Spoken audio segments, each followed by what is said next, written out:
And that's why I never read the comments. I'm like, I just want to I'm not even. You look amazing tonight. I love what you're wearing. The Holly sandwich. Oh my God, girl. I have an angry clown fetish. Real life, but that's hard. Unless it's an NBA team or something. No, that was crazy to me. I was like, whoa.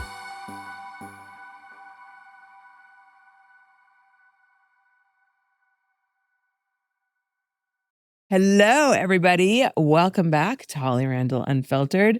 This episode is brought to you, of course, by my favorite people at Strip Chat, the world's premier live streaming site. And I want to talk to the creators for a second. One of the biggest things I hear from people who are trying to build the space today is a platform problem. You don't have this huge social following, or you spent years building an Instagram and then poof, it was gone, which is happening to a lot of people these days. Here's the thing. On Strip Chat, that doesn't matter because they bring the traffic to you. It's one of the most visited cam platforms in the world. Actually, I think it's the most visited. And millions of viewers are showing up every single day, and you get put in front of them whether or not you have a single follower anywhere else. So if you've been sitting on the sidelines because you got deplatformed, or if you're starting from zero, this is the place to start. Head up to Strip Chat to sign up as a model and let the audience come to you. You can also follow them on YouTube and on Instagram at scworld.official. Okay. I gotta lick my fingers for this one. My guest this week has lived about 4 lives in the time that most people live in one. She grew up in Orange County, jumped into the adult industry in 2003 at 18, and went on to shoot over 1,000 scenes before walking away in 2016. Then she did something that no one saw coming. She became a firefighter and a paramedic. After the Route 91 shooting in Vegas, she dropped everything and ran towards the fire, literally, for the better part of a decade. And now she's back, off contract with Vixen, eyeing a move to Spiegler, and ready to do full-blown studio work again. She's funny, she's fearless, and I'm so excited to have her. Please welcome the legendary Eva Angelina. Hi, thank you for having me. Oh my God, no, I'm so excited to have you here. Yeah. It's been a minute. A long minute, yeah. It's so crazy because before we started the episode, we were both talking about how when we were shooting together, cell phones were not a thing. No. And then even the internet, when I started, we were still producing VHSs. Mm-hmm. And then the internet was dial up. You mean DVDs? No, VHS cassettes too. Yeah. Wow. Cassettes, yeah. Yeah, they were just starting to transition into DVDs. Mm-hmm. And it was just crazy to me because I didn't know I had to use, do you remember those TVs that had the capability of having a DVD? It was a built-in DVD player and cassette tape player. They were we had those. And so it's okay, well, we're going to put this cassette tape in there, and that's all the pornos. And then we're going to put the regular mainstream movies through the DVDs because that came out first. And I was like, oh gosh. It's now in retrospect, wow. You kind of rewind.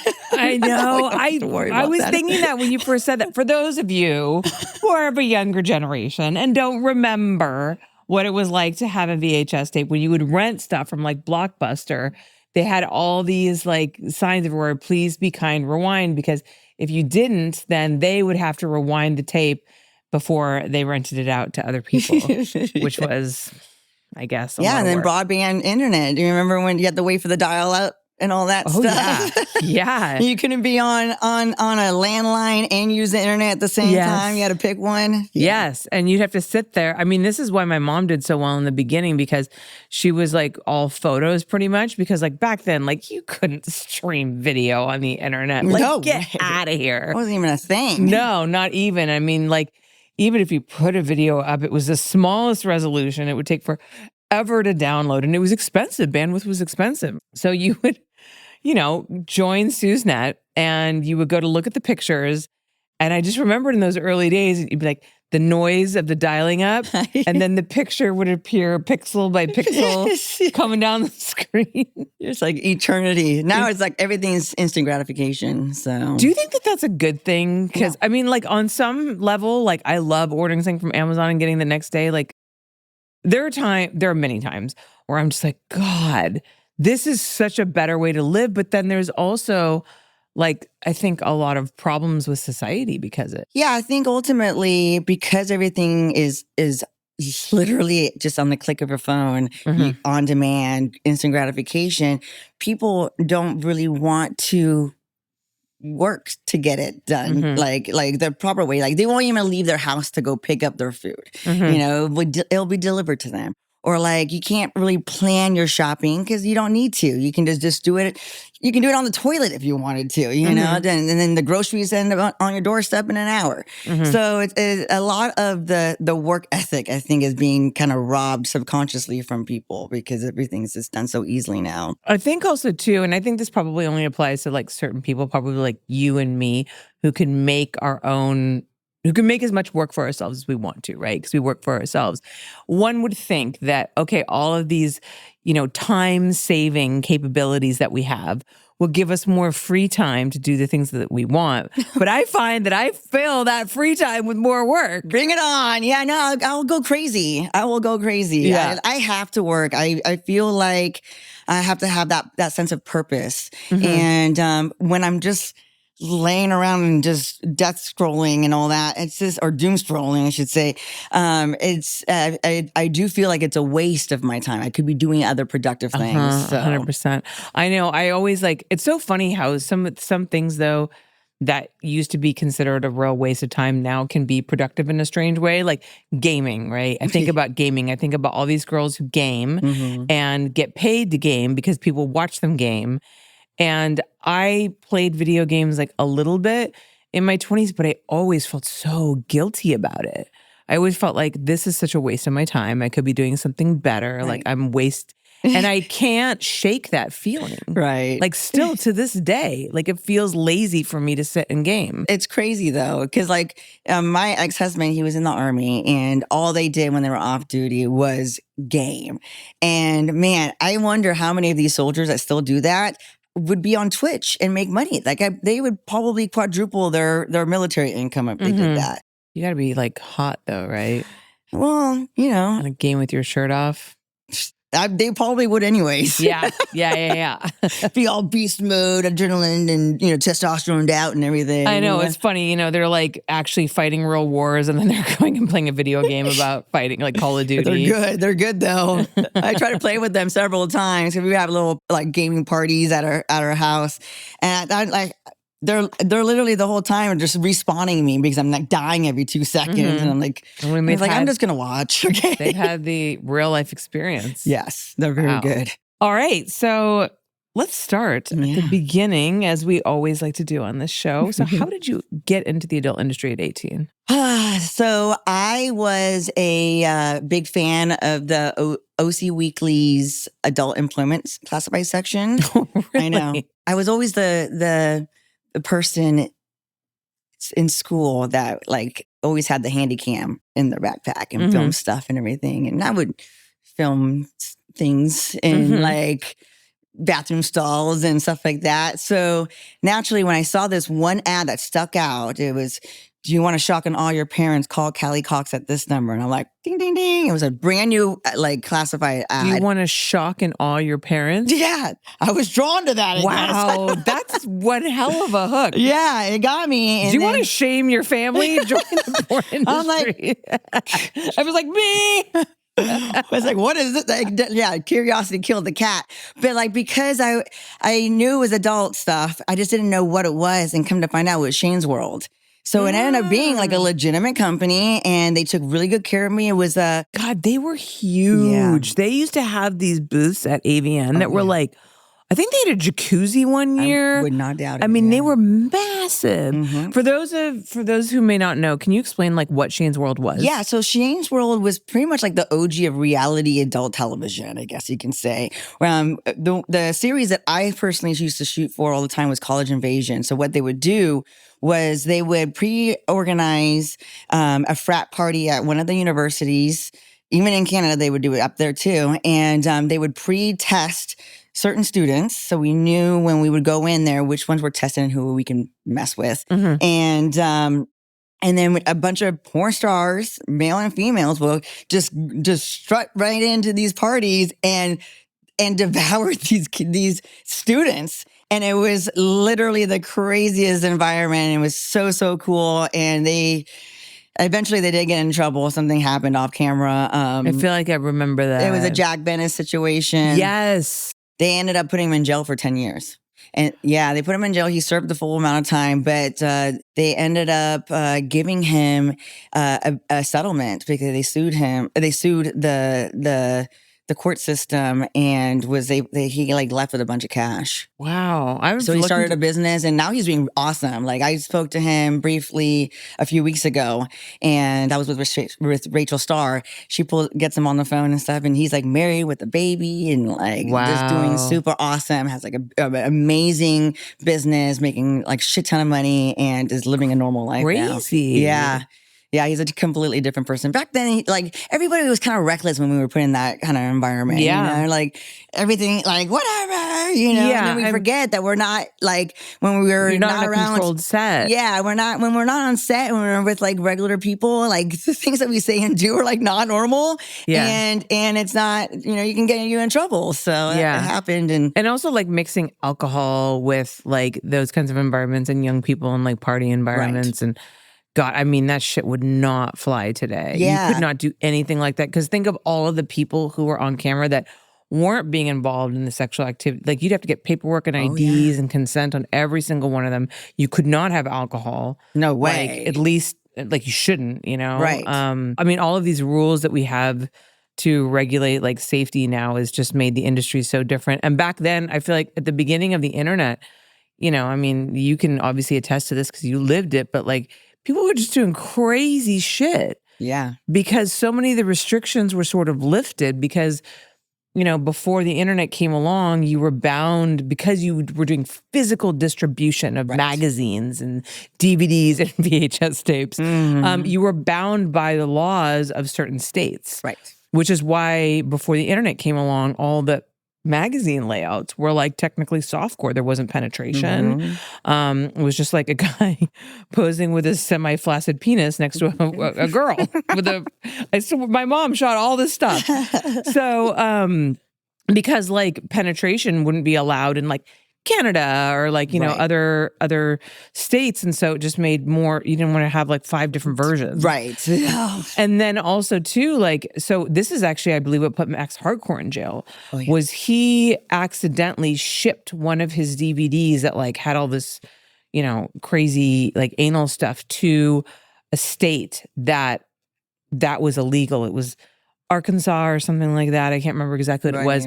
And so he got busted for obscenity in that state, and then he went to jail. And that was simply because like the wrong DVD with the wrong content was shipped to the wrong state. Right. But then when the internet came along, there was no like physical location necessarily in the World Wide Web, of content. And so all of these like regulations just kind of went out the window because you went could out the do whatever window you wanted. until like they started to really push the envelope on the obscenity stuff. And I remember then, sites like, I don't even know if I can say this, piss mops and like meat holes and that kind of stuff. Like that was like, I know. There was some really fucked up shit that out was there. That was some gnarly stuff, and they started to really hone down on what was considered obscene and what was not. And then the obscenities were then illegal. So and obscenity is such like a, it's a judgment call. Yeah, it's a perspective thing. Right. Like, what do you consider? Because some people consider Playboy obscene. Yeah. So, it was crazy times. Okay, so back to you and your beginnings, Shane's world. Yes. So the cool thing was, it was best case scenario because it was me going on a date, similar to a limo date. Like, remember that old show where I go on a date with these 2 porn star guys, me being a college age student, person, and they would do like these little like challenges to win me over, and then by the end of the date, I got to pick whichever one I wanted to sleep with on camera.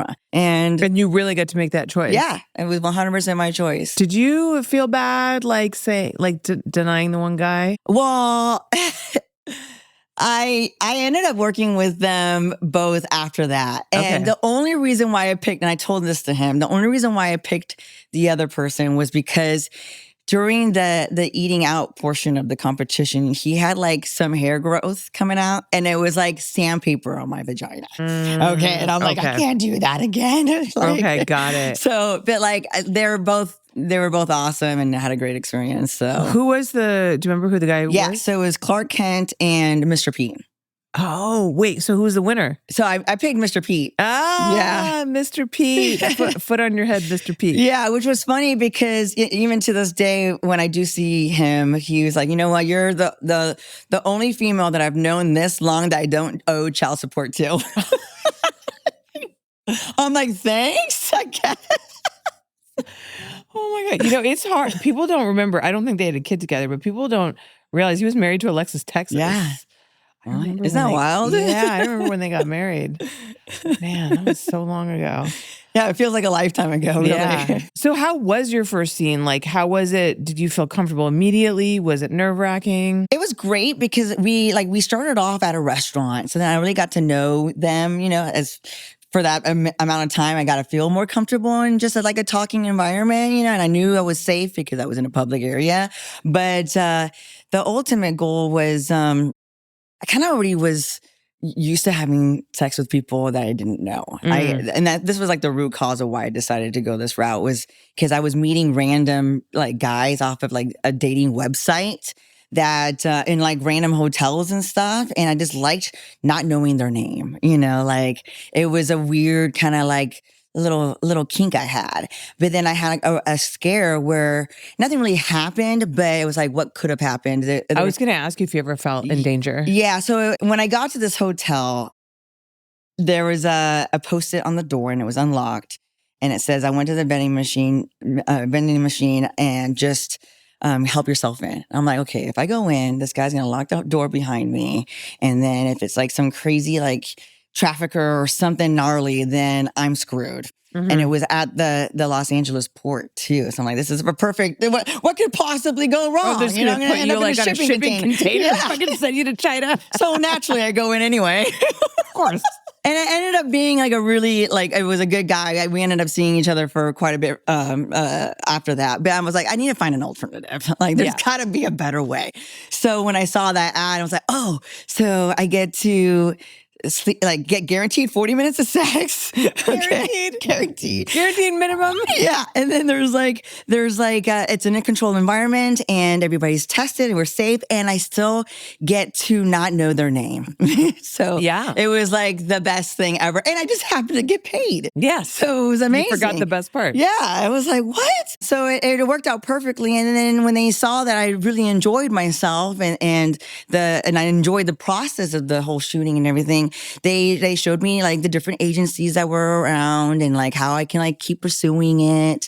And then I started venturing off to shooting for other studios, and then the rest is history. So wow. Yeah. What is one of like the best scenes from your early days that you kind of look back on and you're like, God, that was an experience? Oh, I'm going to say is not in the very, very early days, but because Shane's World's got that down, like hands down, because they took such good care of me, and just being like in the environment where you're just being cheered on and everything is like, that's going to definitely hold a special place in my heart. Yeah. But the real experience was shooting Upload for Sexy Pictures. That was the movie that put me on the map, I feel like, as far as like award seasons and stuff go. That was a feature movie. That was a feature movie. It was the largest budget for that year. I remember that actually. Yeah. And like I don't remember Sexy Pictures for some reason, but I remember Upload. Yeah. I don't know how much longer they lasted after that, maybe a couple years, because then the recession hit and all that kind of stuff happened. But it was Brent Pryor was or Eli Krosh, I should say, was the director. And I won Best Actress and all that, like all this crazy like awards came out of it. But there was one scene specifically, it was with Evan Stone and Sandra Romaine. And I remember we shot the softcore first. And I thought to myself after that, I'm like, I don't know how I'm going to survive the hardcore, because if it's going to get even more crazy, I don't know what's going to happen. I might not be able to shoot the next day. Like I might have elephantitis of my vagina. I don't know. It was just wild. It was just like a wild softcore, and then even wilder hardcore. And it was one of those ones that were like, oh. Yeah, Sandra Romaine was crazy. She was nuts, and I loved it. Yeah, in a good way, of course. Yeah, she was so like hardcore. It was fantastic. nothing could be too much for her. Yeah. Wow. They don't make them like that anymore. No.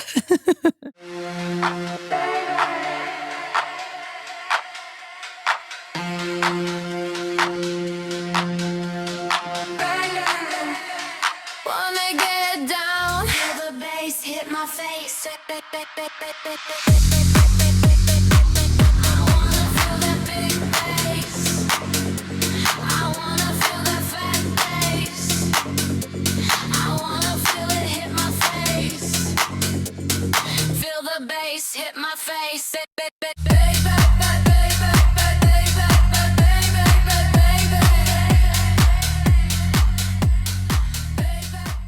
So you retired in 2016 to do commercial real estate. So what made you walk away when you did? I had been kind of already back and forth and having kids and everything.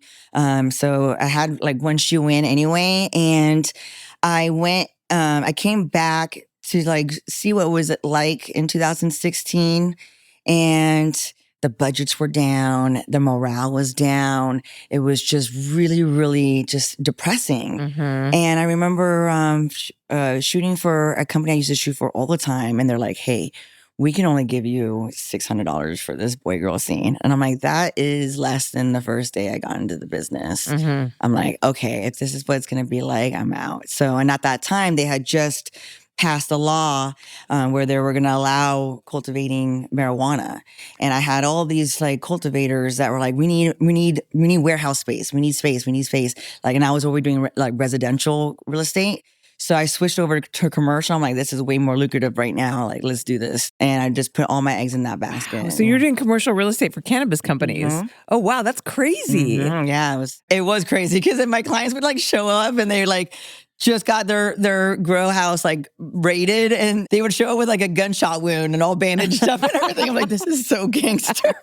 I'm like, this is not going to look good with the owner of the property. Wow. Oh my God. I'm like, we're going to lie about how you got that injury. You were on the gun range and you deer hunting. Yep. So, and then when a year and a half later, I think it was October 17th, 2017, my daughter and my ex-husband were at the Route 91 music festival, country music festival. Oh, they were there. And the day before they were there. So I thought the day of the shooting, they were still there. Little did I know that they had gone to a Knights game that night instead.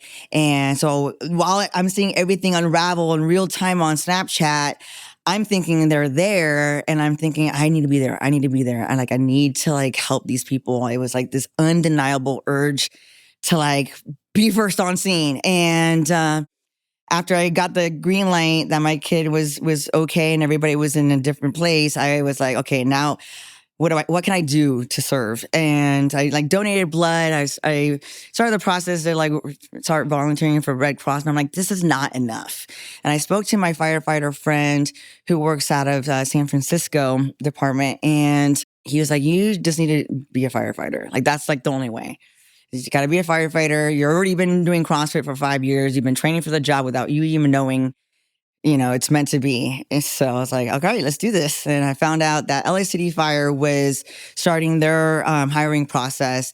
And in order to get your name in the hat, you have to get your EMT.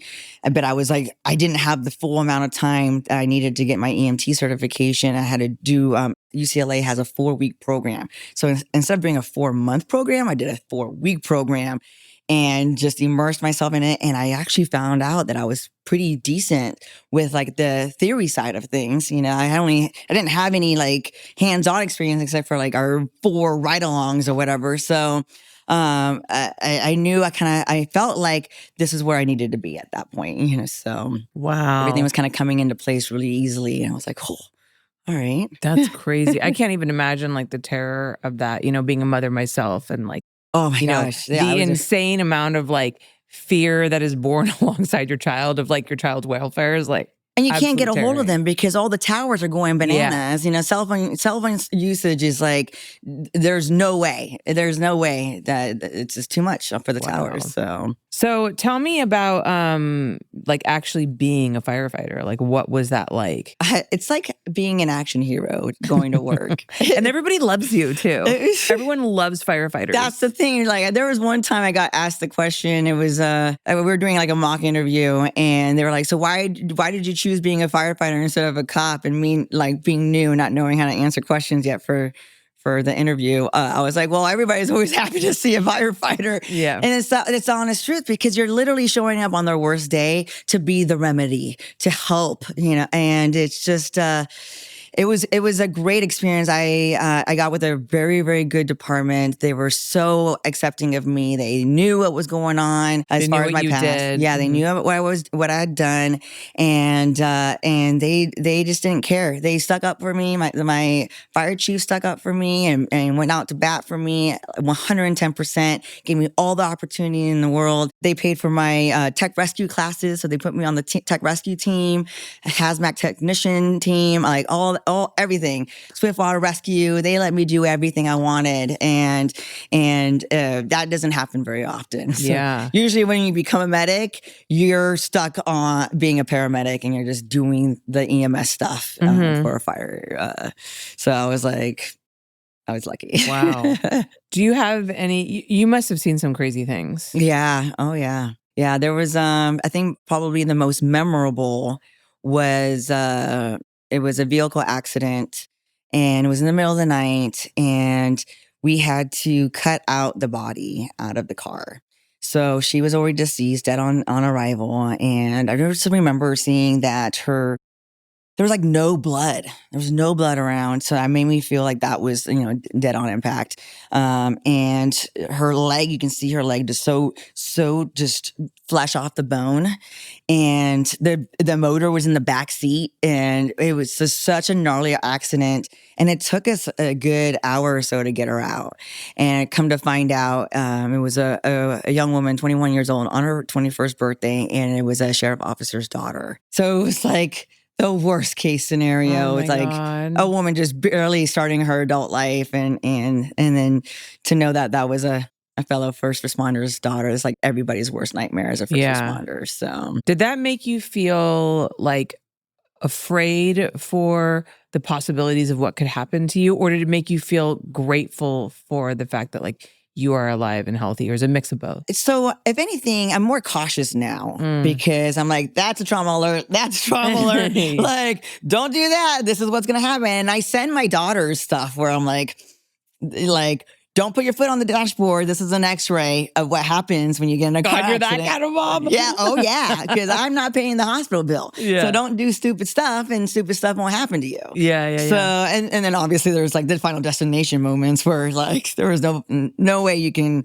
shield Avoid yourself that. from that. Yeah. So I try to make sure that they are aware. I was the kind of mom that made them watch Walking Dead at like 3 and 5 years old. I'm like, you better run, okay? Zombie apocalypse is coming. I'm a prepper, so yes. I have my gas masks and my potassium iodine, all that, everything. You better believe it. I'm ready.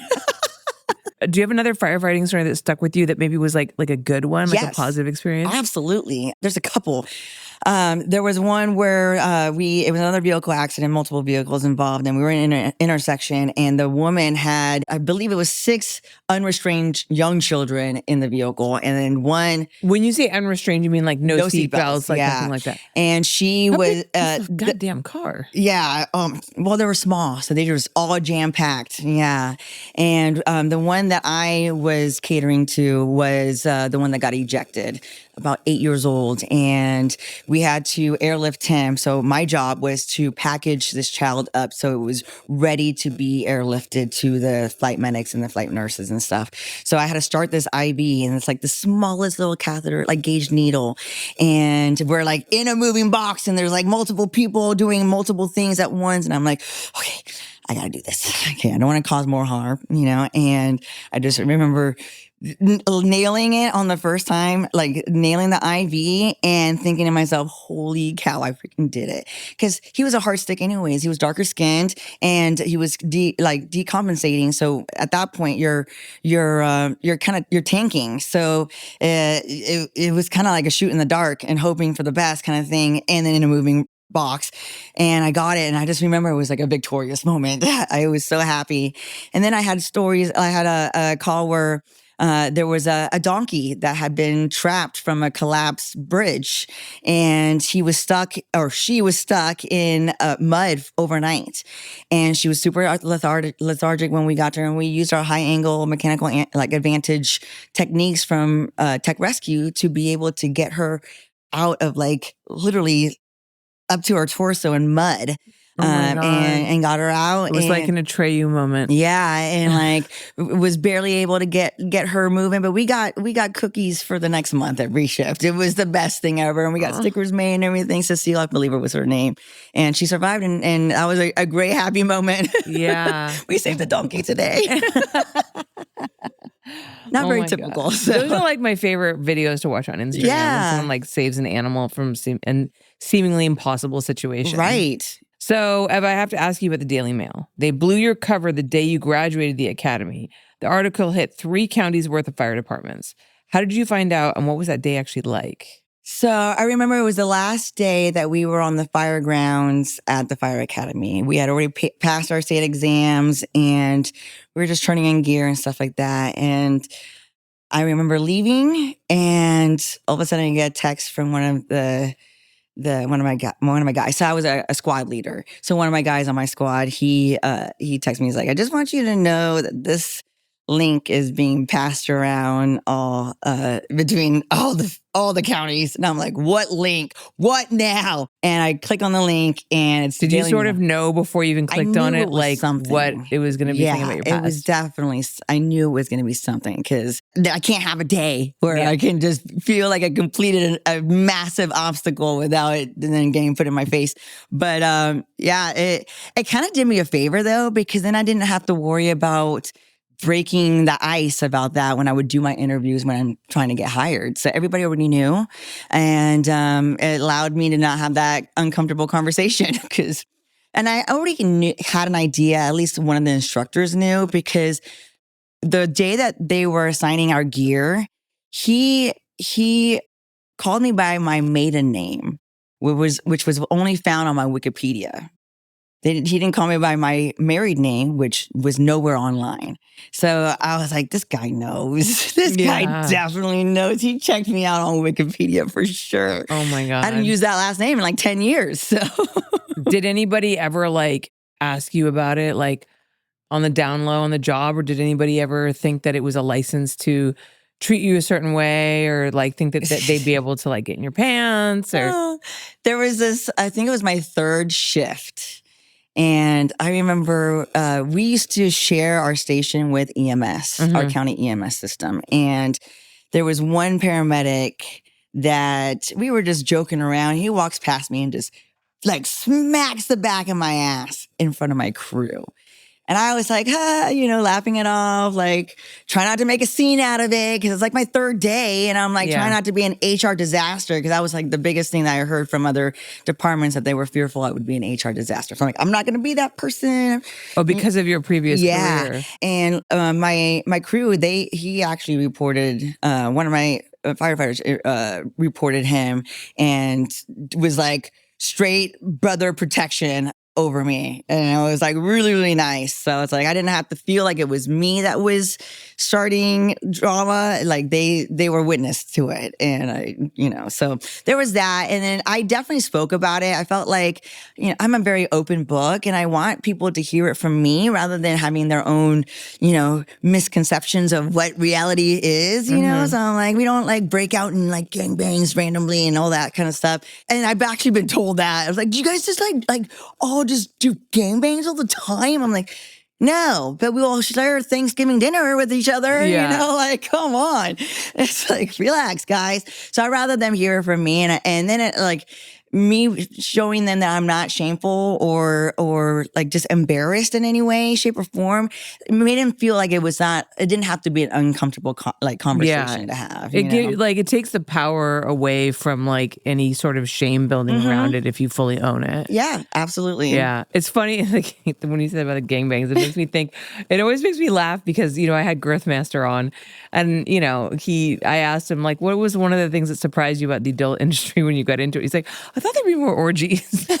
He was like, I would go to these parties and I thought like, we'd go to these parties and like we'd have orgies. And he's like, no, people don't do that. They act like normal people. Like you go to a party and you have drinks and you talk. It used to be like that in the very beginning. I remember XRCO, there was one time me and T-Real, we just like started going after in the press room. Really? Yeah. And like it just ended up being a full-blown scene. And I'm like, can I get a copy of that for my website? But yeah. XRCO, by the way, is one of the oldest award shows. Right. Like I think it started in like 1980 or 1981. Before me. Yeah. I know because I actually found old footage of my mom at the XRCO Awards accepting an award or giving out an award with Ron Jeremy. Her and Ron Jeremy were at the stage on the mic, like giving an award. Presenting an award. Yeah, wow. presenting an award. It was crazy. So you're also a unicorn in the swinger lifestyle. Can you explain that to people who may not understand what that means? I'm going to tell you like how it's like, so I've always been in the lifestyle where, having, being either in a relationship or married and going to these swinger parties and doing like full swap type of, whatever. And even when I was younger, before the adult industry, I've always been not like a monogamous, like in monogamous relationships, I should say. And I guess I rejoined the lifestyle because I was having issues getting laid. Yeah, I went through a 2-year spell, dry spell when I was a firefighter, and finally. Okay, so hold on, because you're hot. Obviously, was it like you didn't have time to date? I mean, you obviously could have.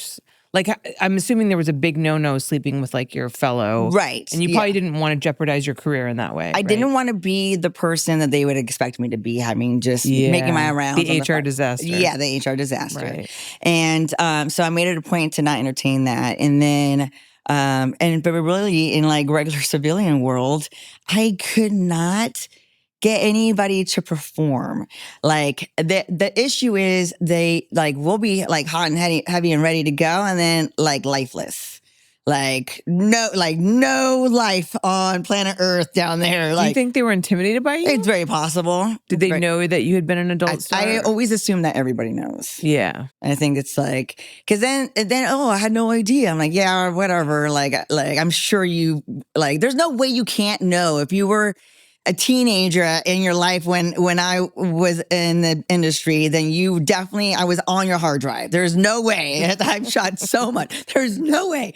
LimeWire for sure, okay, had me like all over your bitch. God, LimeWire, yeah. What's it like coming back and being, do you feel almost like a newbie even though you're a veteran because Absolutely. You've been out for so long? Yes, because everything's changed. Like name, like the lingo has changed even. Like collabs used to be content trade. Mainstream was never porn, okay? It was real movies. So when people are like, oh, you shoot mainstream, I'm like, what? No, I don't. I'm like, no, you shoot so pro stuff. I'm like, I guess. And then we have like the creator like side of things, and then like the pro girl type things, like the studio work. And then there's like the influencer like bubble, and it's like there's so many different layers to the business now. And then also social media being like your traffic generating machine.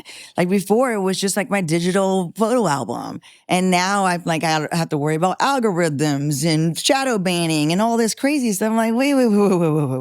Like I need to like find somebody that knows all about this, because I don't, this is all different language. So have you found the industry to be more lucrative since you've gotten back? I feel like there's definitely, the sky's the limit.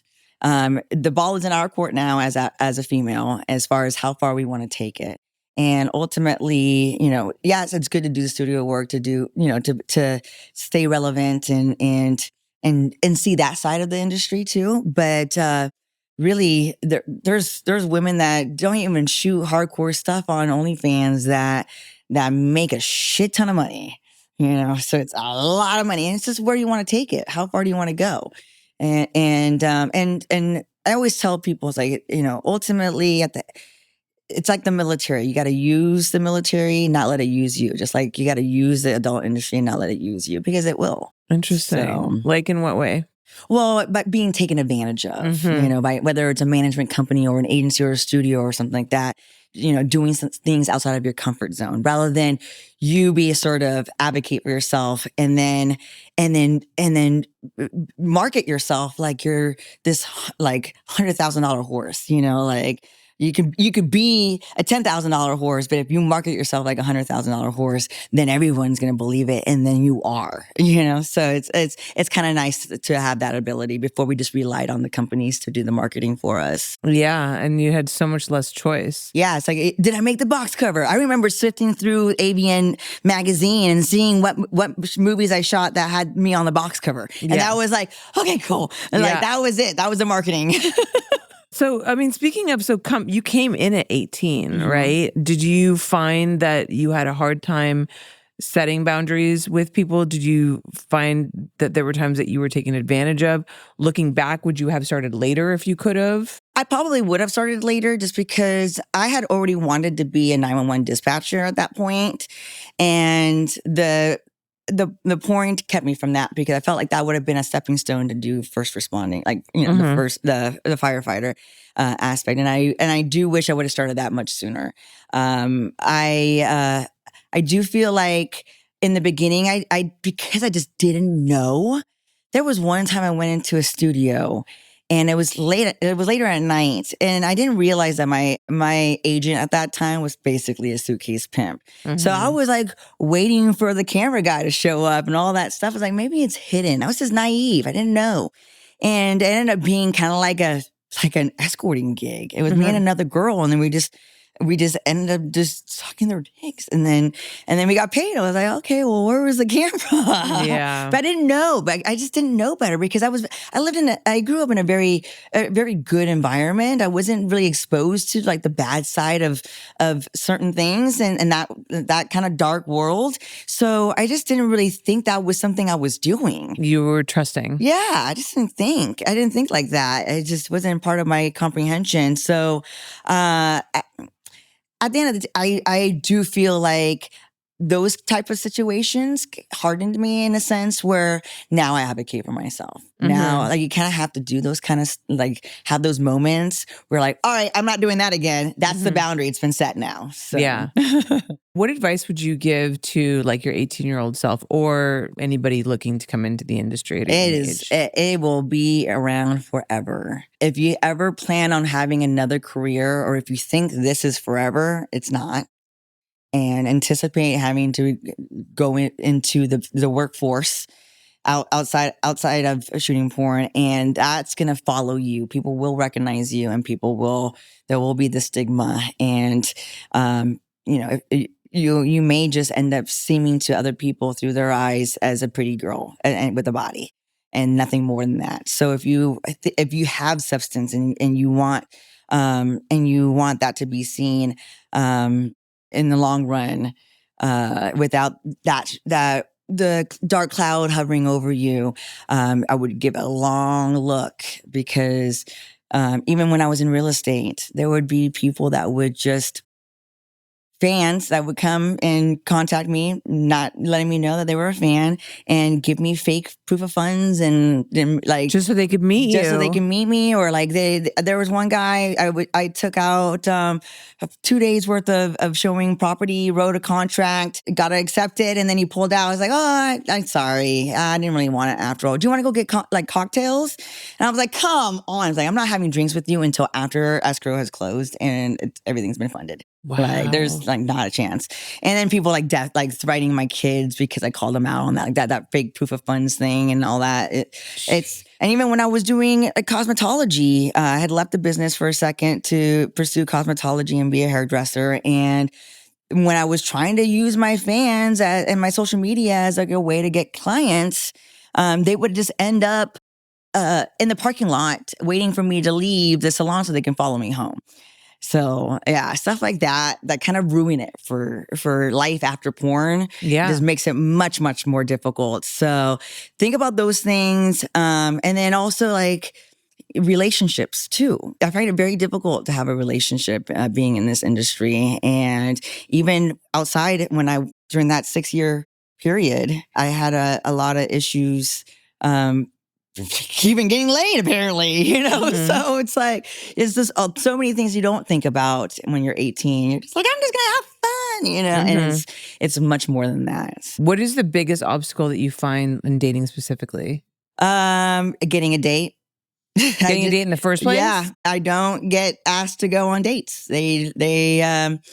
I'm just kind of like not on the table as far as they're concerned, So it's kind of another reason why I went into the lifestyle, because it's not so taboo. They're more jaded in the lifestyle, and I can get my sex, no strings attached, and be able to have fun experiences and have connections with people when I don't really get to have that with regular non-lifestyle, non-porn people. So tell me a little bit more about the lifestyle. What do people get wrong about the lifestyle, and what has it given you? I think people believe that swingers are just a bunch of old people, or like there's a hot wife and then an ugly husband. It depends on where you go, obviously, but I just went on this Cancun trip to Temptations Resort, and there was a full-blown takeover. It was a tryst. I'm told this is a plug right now because this was an amazing week-long trip.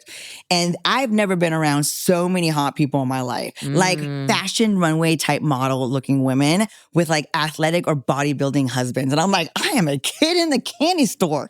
Usually it's like everyone's preying on me because I'm the unicorn. Yeah. I'm like eeny, meeny, miny, mo, This is amazing. So yeah, so it is possible. And it's just getting in with the right groups of swinger community to be invited, and it's not hard to get invited as a unicorn, especially if you're a girl. Yeah, if you're a girl. If you're a guy, then you better get with a hot chick because it's going to be way more difficult. So yeah, I mean the swinger lifestyle has changed. My parents used to be swingers, and I remember they said that they went to like I think the first swinger party they went to was back in like the 70s. You know what I mean? She was like, my mom was like, we were like the best looking people there, and afterwards, like the guy who ran it like just kept calling them again and again and like begging them to come back. My mom also had this. Oh gosh, she had this theory where she considered herself like the goddess of love. But it's a very generous spirit. So she'd find the ugliest person in the room and go fuck them because she felt bad for them. And she wanted to like grant them the generosity of like having sex with her hotness. I call that a sympathy fuck. There's such a bizarre amount of like generosity of heart and narcissism wrapped up in that like I don't really know how to take it. That's so funny. Speaking of my mom, actually, we were talking earlier, you said you had a funny story about her because so my mom shot Eva quite a bit back in the day. Yeah. So I remember the first time I was shooting for her.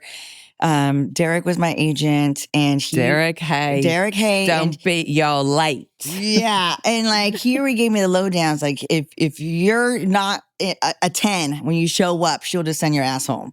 So him knowing that isn't entirely true, but okay. Well, like your nails done right and like like just kept well, upkeep and stuff like that. If you show up like a train wreck, you're like, we can't shoot this. Yeah. So he had booked me the night before for this thing called Porn Star Punch Out. Okay. And it was a bunch of us porn chicks hosted by Ron Jeremy in this boxing match. And we all thought that we were going to have those like fun inflatable boxing gloves. And we're just going to like, and then there was no harm done, When we get there, it's like full-blown boxing, okay? They want us to box each other with like legit gloves, and we don't know who we're fighting. And I told the girls, I'm like, whoever I get paired with, I will let you win, okay? I don't give a shit about this. I have to shoot for Sue's tomorrow. I can't look like I just got beat up. I can't. There's no way. So, of course, I told the when I ended up doing the fight, the girl, the first thing that she did was hit me full blown like full force, okay, in my face, and I was like, I saw red after that, and I remember I was so in this fight, blacked out. When I got done, my nails had like broken inside of my gloves. Okay. So I was like missing like 4 nails. I'm like, it's like midnight. How am I going to fix this? Like I need like press-ons and a wet like, so it was dramatic for me. So I was like, I can't be sent home. It's Sue's. Everybody wanted to shoot for her, but she was so like, her minimum standard was so high. Yeah, we were really picky. Yeah. And it was like, I just needed to look my best when I showed up. So. Mm-hmm. Thanks, Derek. Added this extra stress. I'm assuming that you like somehow figured out the nail thing and you showed up and everything was fine. Yes, and everything was fine. But it was like full disclosure to all the girls. I'm like, don't hit me hard. I will let you in. This is not like, no one will ever see this. Okay? Like, I don't care about this. I care about Sue's. Oh, you're shooting with Sue's? We're going to fucking beat you up. Yeah. Wow. That is so funny. How long were you away for the adult industry for? So it was 2016. It was, I think, So it was 8 years. 8 years. What brought you back? Oh, goodness gracious. Well, I was dealing with family issues, being a single mom, and my teenage daughter decided to be a menace to society. So I had to put her in a military boarding school and on a fire income. That's like more than half of my income. Mm-hmm. So when I started to like really tap into my savings and everything, I had one of my fire girlfriends like, "What are you doing?" I'm like, "What do you mean?" It's like, you literally have a winning lottery ticket and you won't cash it in.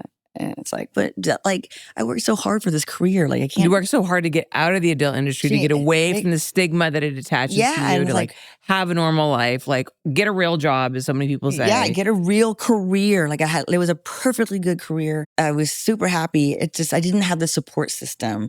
And that was the only thing that that had changed through the career, was that, I left my boyfriend and all this like stuff. I didn't have the family either out there in Florida, and I was afraid I was going to run on her. Honestly, I thought that she would like end up like hit by a car, or like running the streets and some OD. Who knows? I like all the thoughts were going through my head. All the things that you saw. Yeah, that was not uncommon. Firefighter. Yeah. And putting her in military boarding school was kind of like my way of saving her life until I figured things out. And ultimately, I just said, "Fuck it," pulled the trigger, and I left quietly. I didn't tell anybody except my fire chief and the one girl that had a heart-to-heart with me, and then just left. Had some really great shifts towards the end where I'm like, man, I really want to leave.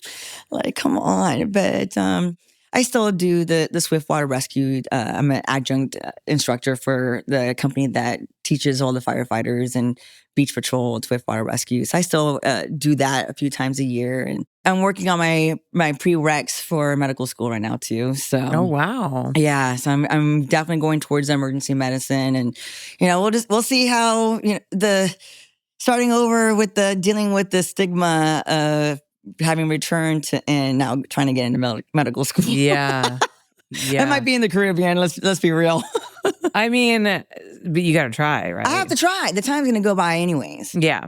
Yeah. That's a good point. Okay. So when you decided to make the return to porn, like what was because you're like, okay, I'm just going to leave and go into this full time. So what was your plan? Like, did you have studios lined up that you knew you wanted to shoot? Yeah. Were you going to start an OnlyFans, but you weren't going to do it until you left? Like, what was the plan? So I didn't start my OnlyFans until I put in my resignation. So I gave him the 2 weeks notice, and then I still opened the account and like started setting everything up and social medias and stuff. But I hadn't started making content yet. And then the first conversation I had, I was on a ski trip with those firefighters that convinced me, and I called Kieran Lee, and I was like, "Tell me, like, what do I do? Everything's different, and my old agents aren't agents anymore." So I'm like, I came and just talked to them, and I was just going in blindly, and he gave me like the lowdown and put me in touch with Brazzers, and then I got in touch with my old publicist, Mike Moz,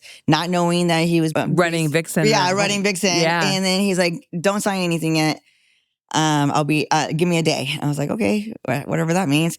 And then the next day he's like, "Here's a contract."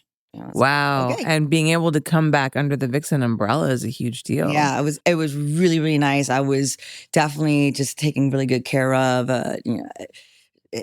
shooting great quality movies with great talent, and having just not realizing how big Vixen was too. And I was like, sure, I've never been contracted before. Let's do it. It's Maz. Yeah. I love him. And just to be with that safe space that I know so well, it was nice too. And seeing some of the old directors like Laurent Sky, he was directing, and Derek, those are my old peeps and stuff. So it felt really good. And then, yeah, just... Was there a part of you that was worried like people wouldn't remember you, or you would come back and like you wouldn't be able to support yourself through this career? Or were you pretty confident that it was going to work out? There's always a way. I feel like if you allow yourself to be defeated and you surrender, then yeah, that's what's going to happen. But I'm too tenacious for that. I don't take no for an answer. And there's my mind frame is always like, there's got to be a better way. If this is not working, there's got to be a better way. And just finding alternatives and seeing what clicks, and having the aha moments and whatnot. So yeah, I mean, you've definitely traveled so many different paths. It seems that you're not somebody who's easily dissuaded by a little bit of failure, which, they say the road to success is paved with failure. The only time you fail is when you stop attempting. Yeah. Every failed attempt is not a failure. Yeah, It's just step closer to the successes. So yeah. Well, Eva, thank you so much for coming on. It was so good to see you again. Thank you so much for having me on such short notice. Of course. No, it was a pleasure. Of course, we're going to be doing a separate little segment for Patreon where Patreon members can send in their questions and Eva will answer them for you. Go to patreon.com/Holly Randall Unfiltered for access to that. But for now, can you tell everyone where they can find you on social? Yes, my Instagram is evaangelina.tv, Twitter is Eva Angelina, and my YouTube channel is Eva Angelina TV. Perfect. Amazing. And you guys, of course, can follow me on Instagram at Holly Randall, also on Twitter or X. If you're watching this on YouTube, go ahead and subscribe and click like, share with your friends. If you're listening to this on an audio podcast, please leave a review. It helps the show so much. Thank you guys so much for joining us. I'll see you on the next one.